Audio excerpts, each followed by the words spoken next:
Hey Eagle fans, it's EaglefanKarl. This is going to be my preview and prediction video for Sunday's game against the New York Giants. The first thing we need to point out about this game, usually this would be a major factor in this game, but this is our third straight road game, and usually that's not a good sign for a team. Even you look this past week at the Vikings, it was their third straight road game going into Carolina, and it was just really hard for them to play at the same level they had played the previous 2 weeks, even though they had won the previous 2 weeks. They then came up with the L this past week when they played their third straight road game. So it's really hard lots of times to get up for that third straight road game.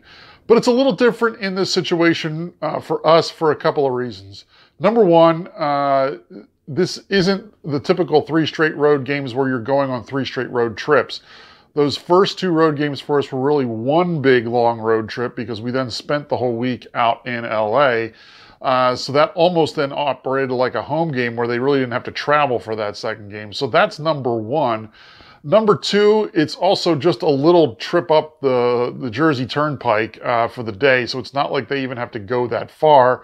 Number three, you're now starting a new era this season with a backup quarterback. And that usually is going to play into things a lot more than the 3 straight road games. And I'll get into that in a little moment.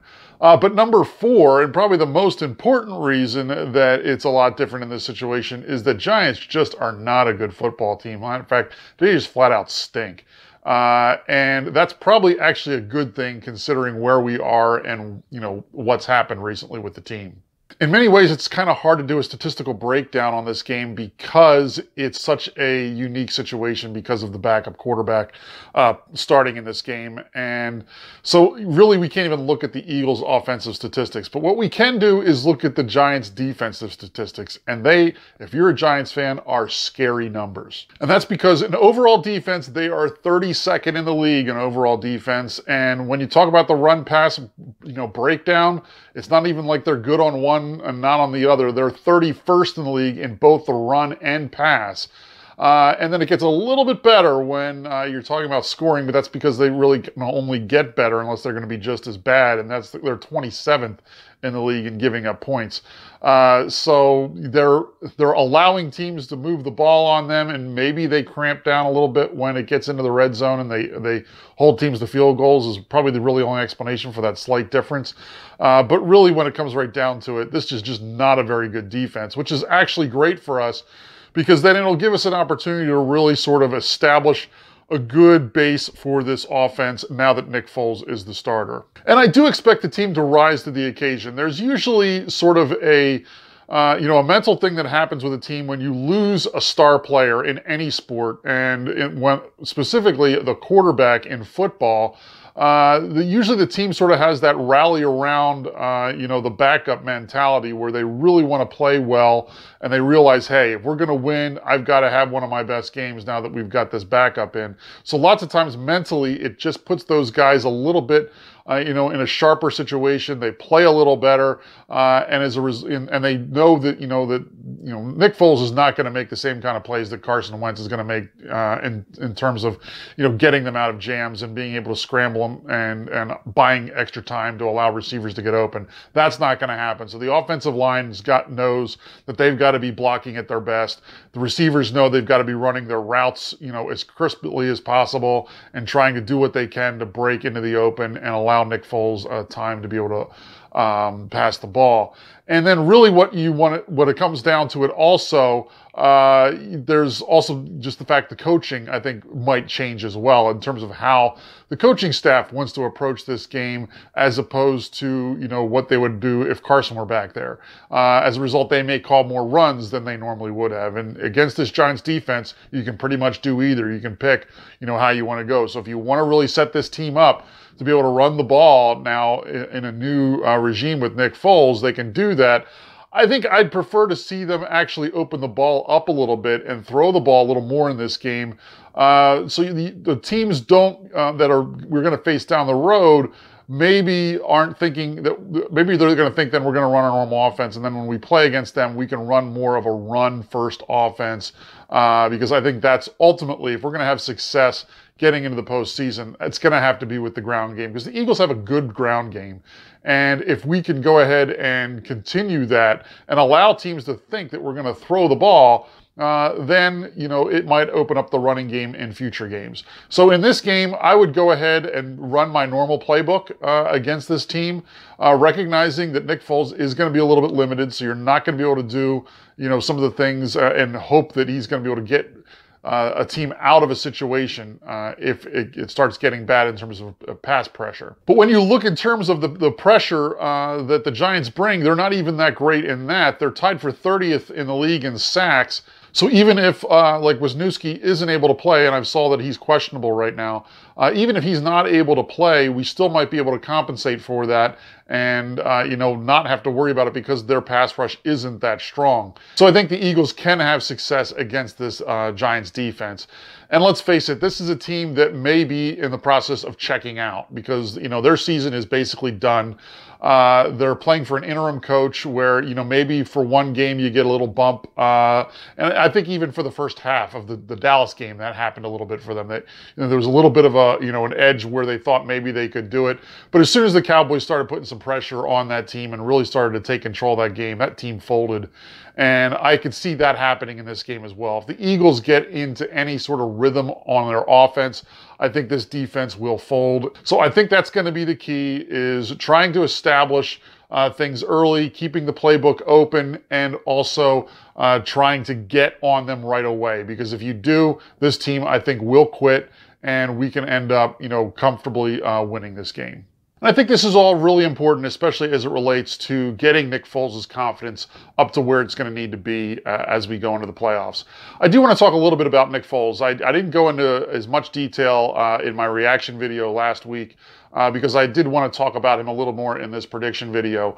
I think that, in terms of where he is and what he can do, I think in many ways he's sort of an ideal backup for Carson Wentz because he approaches the game very similar. And I say that because he approaches the game in a very cerebral way, sort of like Carson Wentz does. I really look at him as really a less mobile version of Carson Wentz, which obviously is a big deal, especially when a team knows that they can just go after a guy. So that is problematic, that he doesn't have the mobility or the athleticism that Carson Wentz does, because if you do go up against a team with a good pass rush, that could become a real problem. But I think that he does approach the game in a more cerebral fashion. That's one of the things I liked about him when he was here the first time, is sort of the way he approaches the game. He knows what he wants to do. He's good at diagnosing and reading defenses. The real question is whether or not he can actually physically make the play once it starts to happen. And I think, you've got to knock some of the rust off him in this game, and I think this is a good game to do that. But if he's able to do that and get some confidence going forward, I think he can. Now, the real question with Nick Foles is, you really look at his career, there's a tale of really two careers here. You've got the 2013 season where, everyone talks about the numbers, 27-2. But those numbers then do not relate to the rest of his career. The rest of his career is much more mediocre, sort of average to below average in terms of where his numbers were. So the question really is well, what Nick Foles are you really getting? And I kind of think you're probably getting a combination of those two. And it's going to be somewhere in the middle. It's not going to be as bad as he was when he went to the Rams, but it's not going to be as good as he was, in 2013 with the Eagles. The key is going to be establishing the running game in the long term to make sure that he is able to, use the play action and do all that kind of stuff and not really ask much of him in terms of, you're not going to expect him to go out there and have to win the game single-handedly like you might have had to do with Carson Wentz. The one thing, when we talk about Nick Foles, everyone's really talking about him. I think no one really questions the fact of whether or not they can win the next few games. He's good enough to beat the Giants. He's certainly good enough to beat the Raiders. And if they win those two games, the Cowboys game doesn't matter, so we won't even talk about that. But he's good enough to win these next two games. The real question is, can he win in the playoffs? And the one thing that I always go back to when it comes to Nick Foles and the playoffs is this.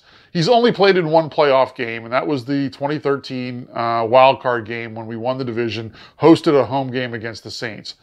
As far as I'm concerned with Nick Foles in that game, when he left the field, after he ran his last play, when he left that field, the Eagles were leading and the Eagles were winning that game. Ultimately, I think it was the defense that really cost us that game.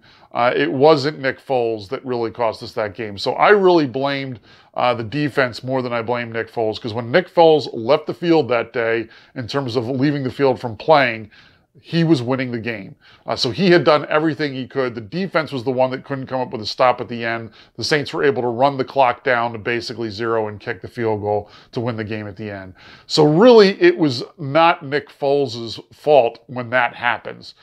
So that's the way I really look at him. Is he good enough to win a playoff game or two? I think he is. Ultimately, we will cross that bridge when we come to it, which we know we will now that we've clinched the division. The real question now is, who's the opponent going to be, because I think that will be very important as it relates to how much success he can have. But that is something a bridge we will cross when we get to it. But let's turn back and look again at the Giants game. And another reason I'm really excited about this Giants game happens to be the fact because I am going to actually be attending the game. My cousin and I were talking, I think it was about 2 weeks ago, right around the Seattle game, and we were, I basically said, hey, it's probably going to be a situation where the Giants fans are trying to get rid of their tickets because that team has quit. They don't care anymore.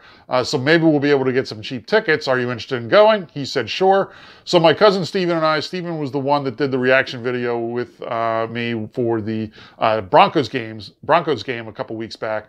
So he and I are going to be attending the game up in North Jersey. So that's going to be a fun game to be at for us, but it's also then going to make it a little interesting. The reaction video might be a little bit different as well, because I'll probably try and take some video at the game and post that and intersperse that with the reaction video that we plan to we hope to record that maybe in the car while we're driving back. So that's sort of the plan for that game. If any of you fans are going to be there and you want to leave a comment, let me know. Certainly, I think that stadium is going to be filled with Eagles fans. Probably, it's not going to be all Eagles fans, but I would guess there's going to be a really high percentage, maybe even half the crowd might end up being Eagles fans, because the Giants fans are bailing on that team. I had no problem finding tickets available on both eBay or StubHub, and so it was real easy to get tickets to this game if you wanted to go as an Eagles fan. But of course, I don't want to leave all this without giving my prediction. And this is kind of a hard game to predict just because of the uncertainty of Nick Foles, that it's also just a division game. And if you look back, there would be sort of a revenge factor in this game for the Giants, if not for the fact that they just are playing so lousy right now. So that might be the one thing that really weighs in their favor, is they might try and really get up for this game because of what happened earlier in the season and the way we beat them. So there could be a revenge factor as a result of that for the Giants if they show up. And that's why I'm thinking it's important that the Eagles jump on this team early, which I think they will do. I do think the Eagles will end up jumping on this team early. I think the Eagles will probably end up winning relatively easy. My score is going to be Eagles 31, Giants 13. And that's also because the Giants offense really doesn't scare you either, because they're very one-dimensional. They really aren't that good at, running the ball. Eli is just not the same quarterback as he was in years past. He doesn't have the weapons. So I think the Eagles will be able to have a lot of success, as well as our defense is playing, shutting them down. So like I said, my score is going to be Eagles 31, Giants 13. Leave your comments below. Let me know if you're going to be at the game. Let me know your prediction for the score, if you think the Eagles are going to win, and if you think we can go far with Nick Foles this season. Leave your comments below. Let me know what you think. Like I said, I'll check in after the game and let you know how the experience was up there at MetLife Stadium. Until then, fly Eagles fly.